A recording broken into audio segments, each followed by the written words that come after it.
Hey folks, this is Billy DKY, the truth seeker that simplifies and demystifies. Today we're going to be talking about aliens. This is going to be a question and answer session. I've been thinking about aliens quite a while and just curious what would actually happen when humans and aliens finally come into contact and how that would happen. And, based on the principles that I've learned from this world, applying those to the interactions that would happen if, between humans and aliens, if that ever comes in existence. So let's start off with some few facts. What I'm about to talk about is based on natural principles. Life is patterns with randomness sprinkled in. Based on the patterns of this world, it's not too hard to figure out what is likely to happen if aliens and humans come into contact. So let's start off with the first question. Do aliens exist? And I would say with almost certainty, aliens do exist. If God does something once, He typically does it over and over again. You're not really as special as you think you are. I mean, God brought you into existence. He's probably brought other entities or beings into existence all throughout the universe. You're not really as special as you think you are. Humans like to think they're special. However, time and time again, it has been proven wrong. We used to think that the sun revolved around us. We thought the world, everything revolved around the earth and us. And that's not been the case. It's been proven wrong and wrong again. So, you're not as special as you think you are. And that's the reason you have a hard time coping with the fact that there's beings out there that exist other than yourself. And not to mention, if you stay stuck in that arrogant state of mind, pride does come before the fall. So if we can't humble ourselves as a species, it may be a problem for us in the future. It may be thousands of years in the future that it causes a problem, but it will cause you a problem eventually. Next question. Do aliens look like us? Most likely not. Look at all the different species that have existed on this planet. Then imagine their aliens world with all its different circumstances. It is highly unlikely that they would resemble us. They would have to follow natural principles that that would apply to everybody. So in some ways they may be similar, but they're going to be a lot different. They may have two eyes, may have a nose, may be similar in that way, but they're going to be a lot different.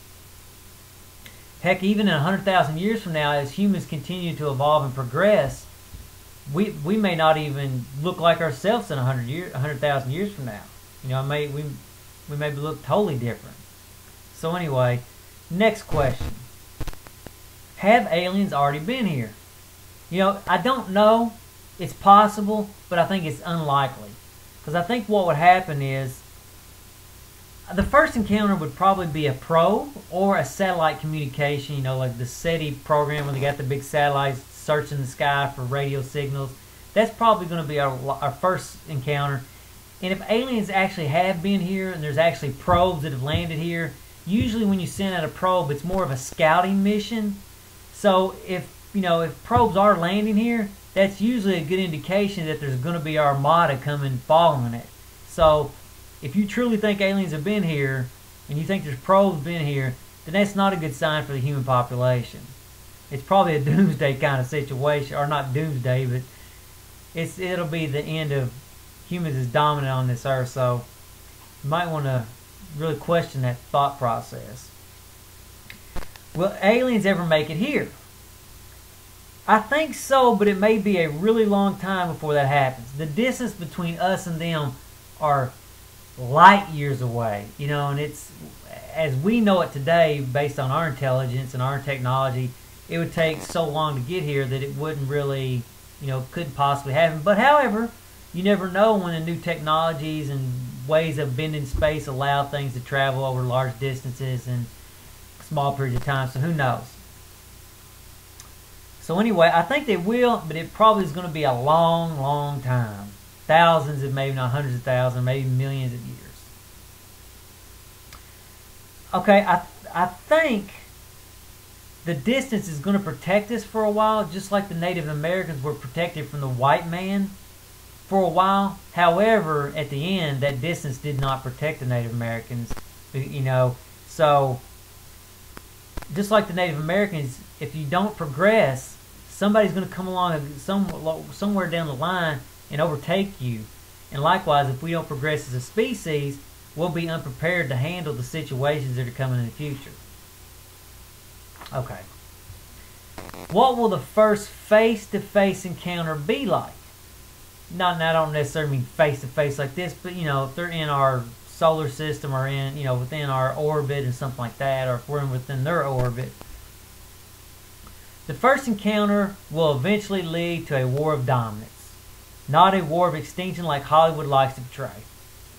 Okay, so a lot of times, we may start out halfway friendly, sort of like the white man when he met the Indian, halfway friendly. Maybe they, maybe we'll help them out in some way. But eventually, if they made it here, they're going to want to dominate us and take us over. Now, the first encounter, they may not have enough resources or may not have enough people to dominate us completely.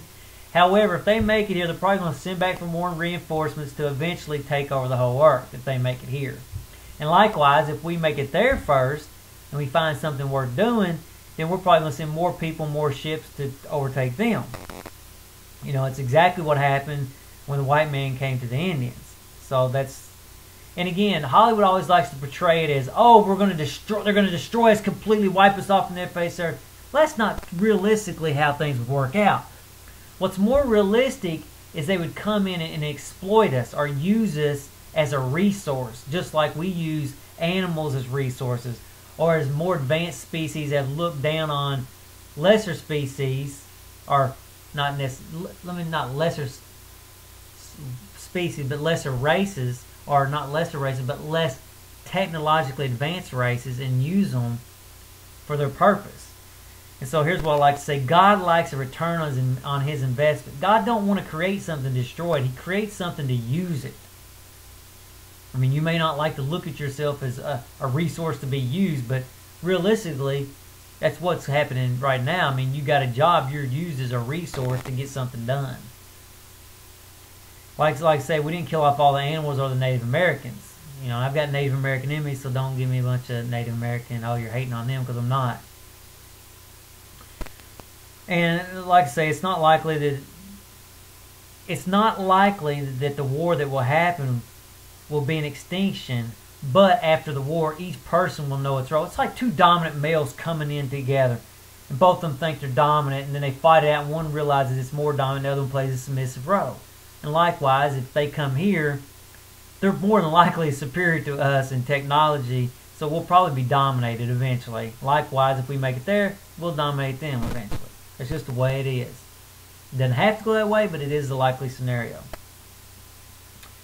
Okay. And like I say, it's just a way of dominance and superiority. This will be my last question. What is the best solution to protect our species? The best solution is to seek harmony with the essence of life, which automatically leads to sustainable progress. If we do not progress, we will be like the Native Americans, unprepared for the challenge that is coming. And again, I'm not beating up on Native Americans. I like Native Americans. I've got a Native American enemy. However, if we do not continue to progress as a species and get past our arrogance of thinking, oh, we're God's chosen people, well, if aliens show up and dominate us, you'll quickly understand that that's not the reality. This world is not about us. It's about something much bigger than us. So, anyway, if you got some other questions you'd like to, ask about aliens, I'd be interested in hearing what they are, and I may even do a follow-up video on this. Or if you just got comments and suggestions, go ahead and do that. And if you wouldn't mind, please rate the video, and later, folks.